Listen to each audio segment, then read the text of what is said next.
Alright, so first part of this whole process is getting the old vehicle off and then bringing a new vehicle in for the beginning of the dismantling process and therefore inspection process. With bigger vehicles like this, they sometimes have to prop bits of wood underneath to safely pick up the car.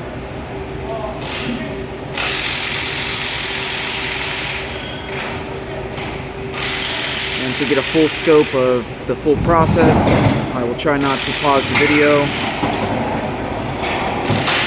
so we can get a good idea on how long this all takes.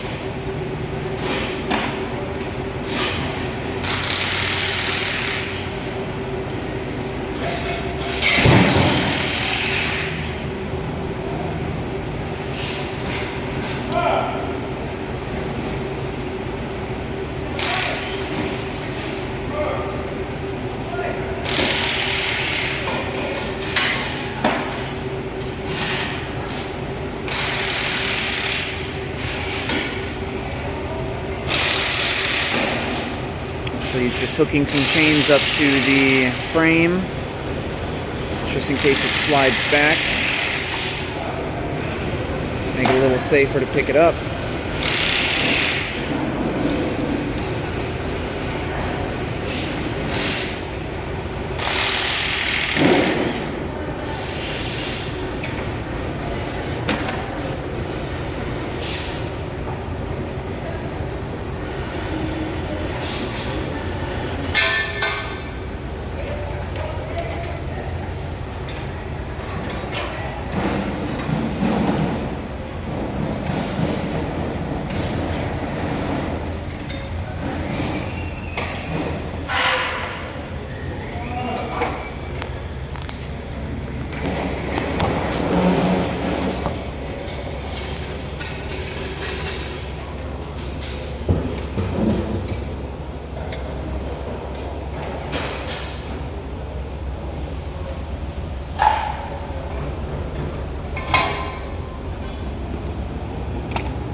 Videotaping and all that?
Okay, got a new vehicle in.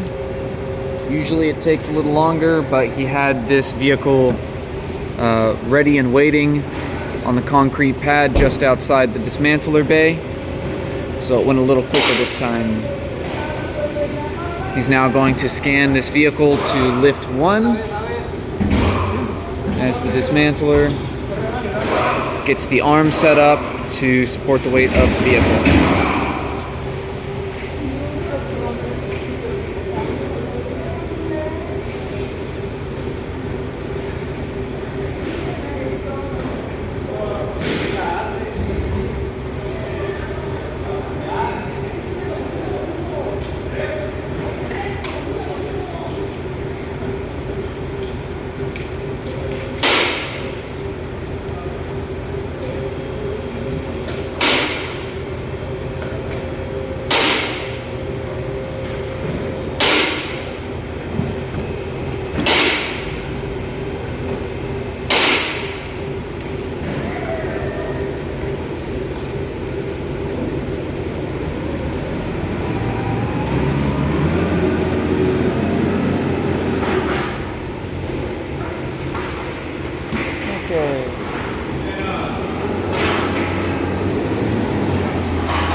everyone has a slightly different process when it comes to what their first steps are when the vehicle shows up.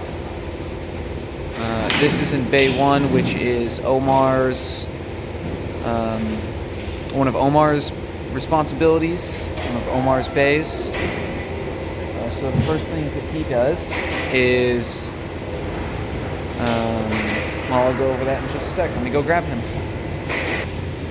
Okay, so first things first, we're going to come over to the computer and print out the tags for this vehicle for all parts that the dismantler will be removing from the vehicle, or taking off and then putting back inside the vehicle.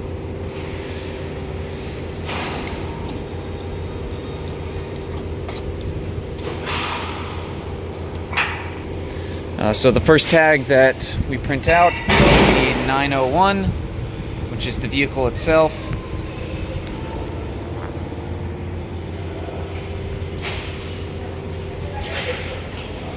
And then we're going to go into bulk maintenance and print out all tags at once.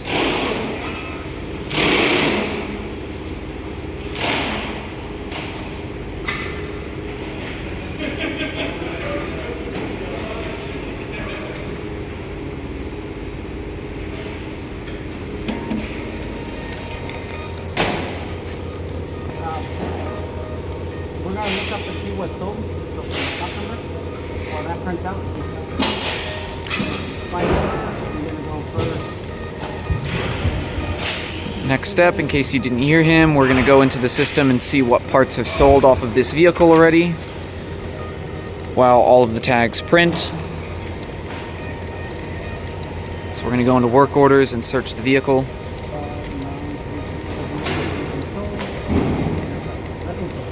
And nothing has sold. Okay. Next step is wiping down the vehicle, marking the mufflers, and tagging the mufflers.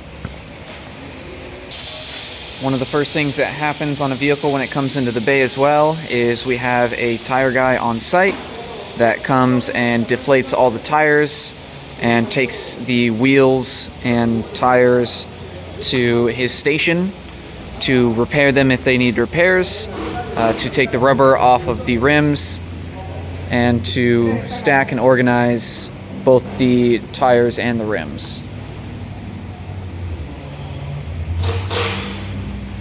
So that is what he is doing now.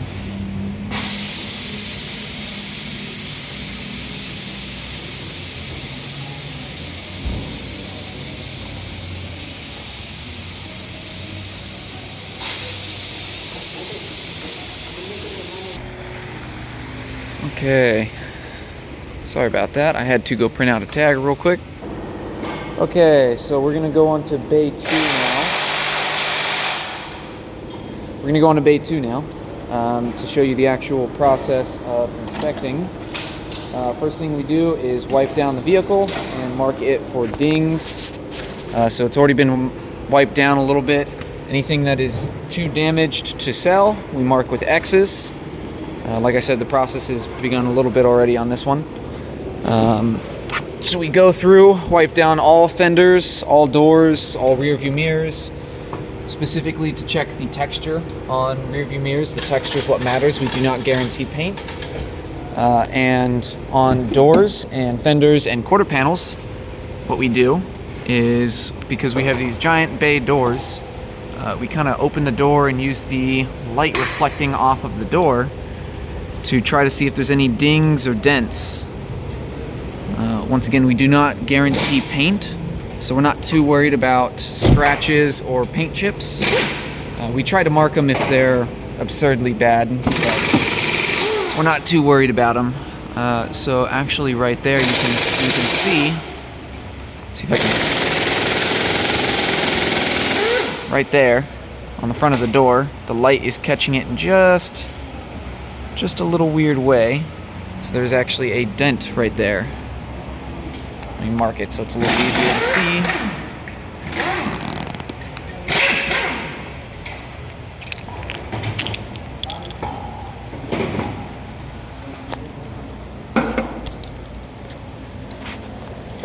Alright, So it's right there in the circle.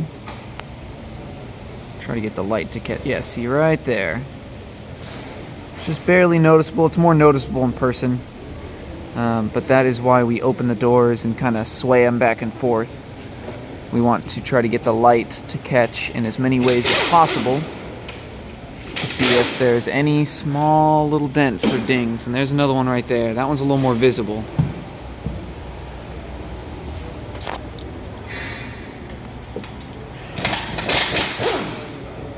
Right there. So we're just going to go down.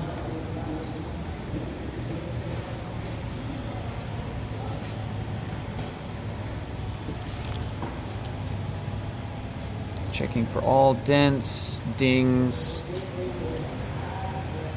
I want to make sure there's no chips in any of the windows. And we're going to do that around the entire outside of the vehicle. Once again, all fenders, all quarter panels, all doors.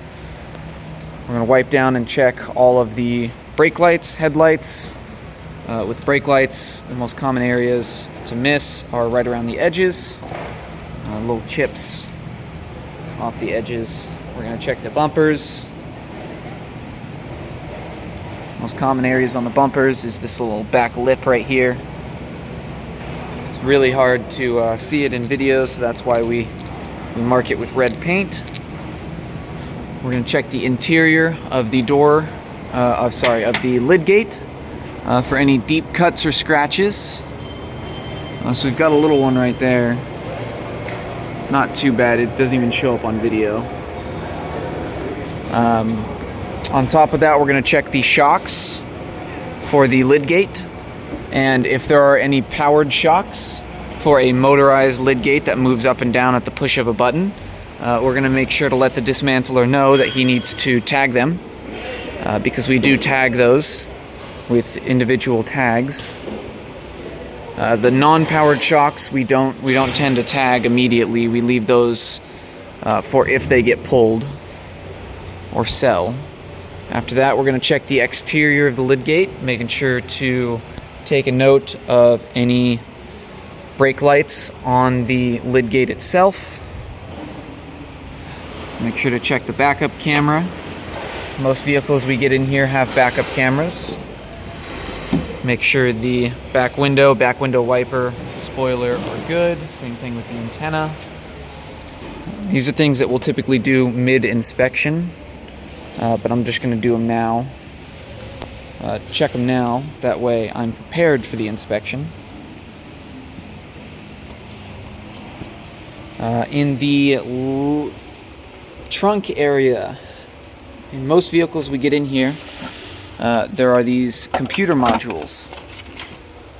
With these computer modules, we have to scan the barcode and take pictures with our picture app of both the sticker and both sides, a zoomed out picture of both sides if the sticker's not visible in a zoomed out form.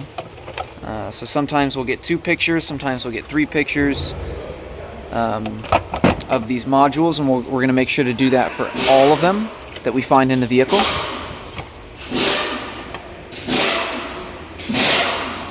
In BMWs, they typically tend to have a little bit more in the trunk section than other makes and models. I'm currently using my work phone to record this video, so I can't show you the process of taking pictures. But essentially, I would take a picture of that right there, a little zoomed in to make sure the sticker is in frame. I'd take a picture of that right there. Then I would take a picture of that, a little more zoomed out to make sure that we're capturing any dents or scratches. And then finally, I'd get one of that side as well. And I would repeat that process for all of the computer modules that I find in the vehicle. After that, we're going to move on to the right-hand side, making sure to use the light catching on the side of the doors to check for any dents. As you can see, one's already been marked right there. And if you use the light, you You can kind of see what I'm talking about with the light catching it in a weird way.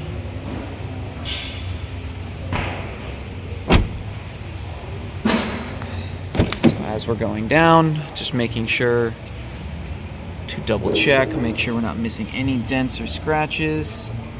I like to wiggle the door back and forth just to get the light to catch in every way possible. As you can see, these are already marked. Once again, making sure to capture all the windows. Check for scratches and chips. Making sure to check and mark any damage. So this one is obviously damaged, so it has been marked with an X.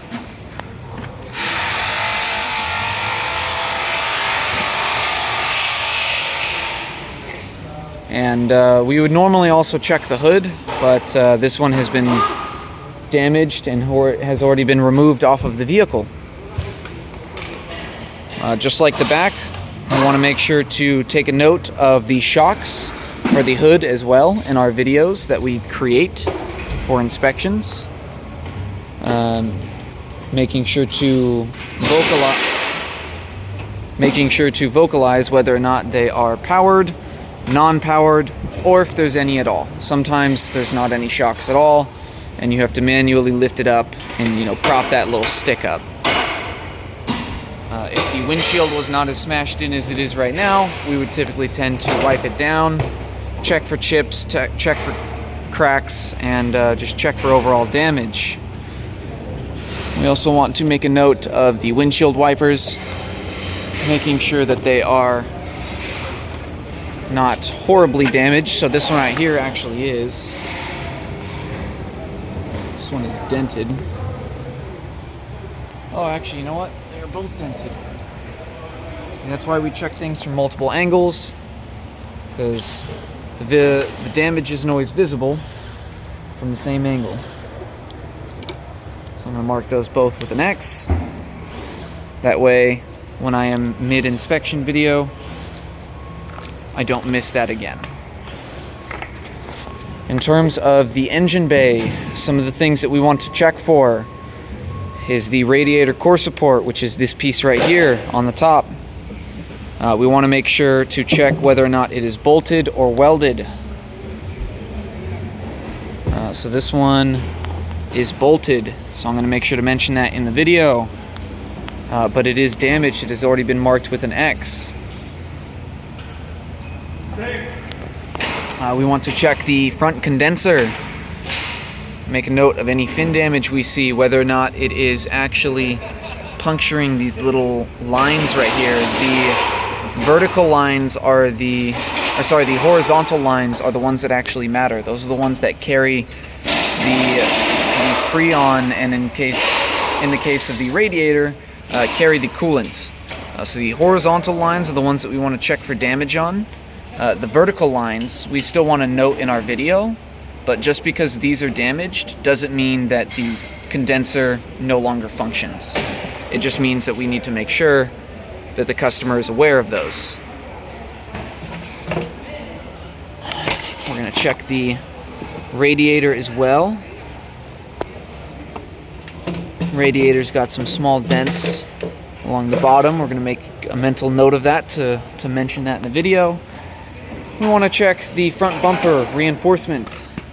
So this one's damaged. So we just want to go along, make sure that there's no cracks like that, no dents like that for the bumper reinforcement. We also want to check the aprons, which are these pieces right here. They are the pieces that connect the frame of the vehicle,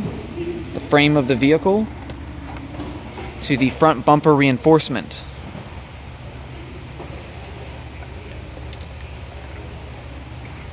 And we want to make sure to check, if possible, the mounting brackets where the aprons connect to the front bumper reinforcements.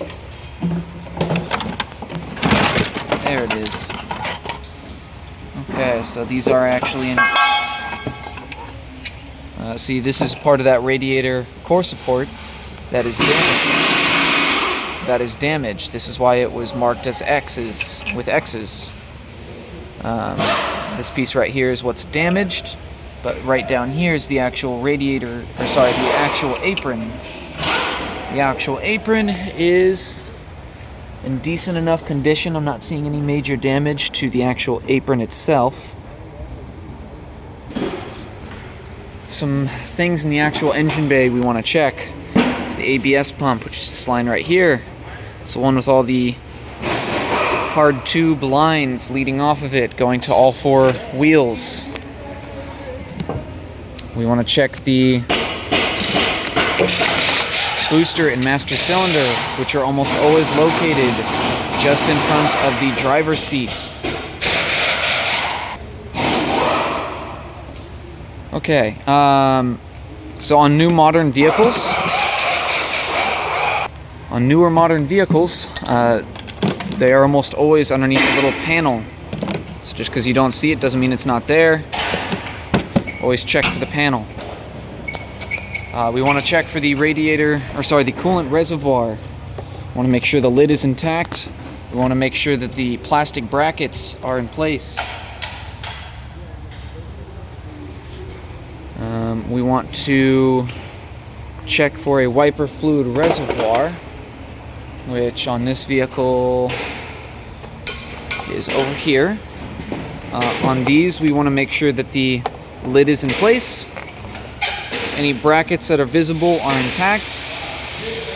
And ideally, we would check to see if it still holds fluid, but this one is behind a fender. So we'll just look at what we can see and make an educated guess on the fact that, you know, this fender has not been damaged. There's no major dents on it, so we can make an educated guess that this reservoir has not been damaged in any way. In the video, we also want to mention where the wiper fluid reservoir is located. That way, because for this exact reason, sometimes they're hidden in a wheel well. So we want to make sure to note that for future YPPs. Okay, some more things that we want to note in the engine bay area is whether or not the lock actuator functions for the hood. This one's missing, so it's pretty easy to assume that one's not okay anymore. We also want to lean over, kind of lean over the radiator core support and try to get a good look at the fan motor and radiator from behind. Now, I always try to check both of these items later in the video whenever the vehicle has been lifted up as well. But regardless, I try to get a good angle on both above and below. So I'll give it a good check, making sure that all plastic is in place. I'll give the fan a little spin to make sure none of the fins are damaged. And we'll also check the cross member and front stabilizing bar from above. Once again, these are items that I'm going to check later from underneath, but not all damage is visible from underneath, so we want to check from above as well. Some more items we want to check in the engine bay area is this cowl vent right here, making sure that there's no major cracks or breaks in the plastic. We also want to check the headlights, making a note of any broken clips. Well, I mean, this one's damaged, but if it wasn't, we would want to make sure to check for any clip damage. You see that popped off really easily, so that clip is broken. I would make sure to make a mental note of that and mention it in the actual inspection video. We also want to make a note of any severe fogginess on the headlights, because that doesn't always buff out. Now, for most expensive headlights that we sell at this company, we do try to buff them out because the customer is already paying quite a bit for it. So for the more expensive ones, we try to buff them out. but the little fogginess of certain headlights doesn't always buff out. Some of that fog is actually on the interior. So if it's extremely foggy, we want to make sure to note that. Same thing with the yellowness that the kind of yellow tint that some headlights get after so many years in the sun. The front bumper is pretty obviously damaged, looking at the front bumper reinforcement, but if it was here, we would want to make sure to double check that and make sure to make a note of any fog lights or running lights on that, checking for the same damage that we would on regular headlights, you know, broken clips, damage to the front lens, any yellow tint or fogginess. I am going to finish this first part of the video, though, because this video is getting kind of long and it's going to take a long time to upload. But I will start a part 2 in just a few minutes.